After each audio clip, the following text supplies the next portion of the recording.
नवरात्रि की प्रथम दिन देवी माता शैलपुत्री की कथा उनके पूर्व जन्म सती से जुड़ी है।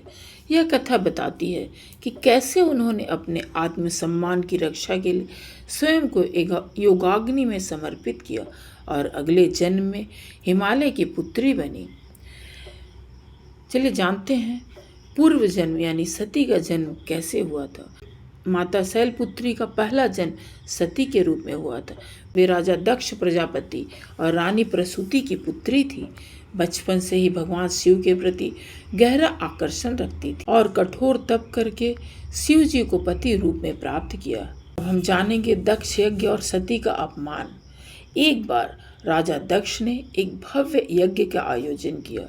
उन्होंने सभी देवताओं को आमंत्रित किया, लेकिन अपने दामाद भगवान शिव को निमंत्रण नहीं दिया, क्योंकि वे शिव के तपस्वी और भस्मधारी रूप को पसंद नहीं करते थे। सती अपने मायके जाने की इच्छा से शिव जी के पास गई। शिव ने कहा, बिना निमंत्रण के जाना उचित नहीं। लेकिन सती ने कहा, मैं पुत्री हूँ, पिता के घर जाने के लिए निमंत्रण की आवश्यकता नहीं, और यज्ञ स्थल पर पहुँच गई। यज्ञ में राजा दक्ष ने भगवान शिव के लिए कटु और अपमानजनक बातें कही।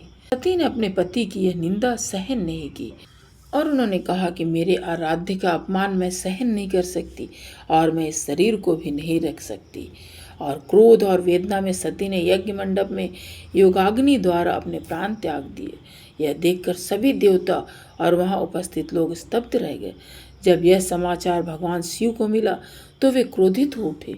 उन्होंने वीरभद्र और भूतगणों को भेजकर यज्ञ का विध्वंस करा दिया और दक्ष का सिर काट दिया। बाद में भगवान शिव ने अपनी करुणा से दक्ष को मृग का सिर देकर जीवित किया।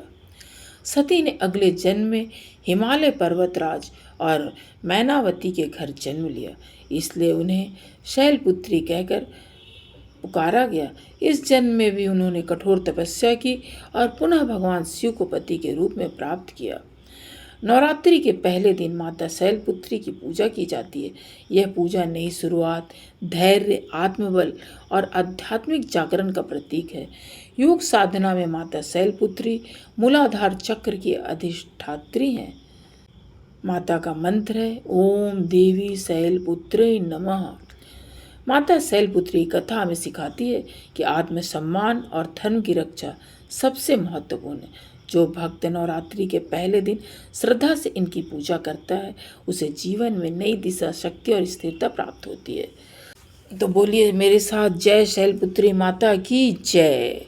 तो दोस्तों, आज आपको शैलपुत्री माता के बारे में जान की कथा सुनकर कैसा लगा कमेंट करके जरूर बताइएगा।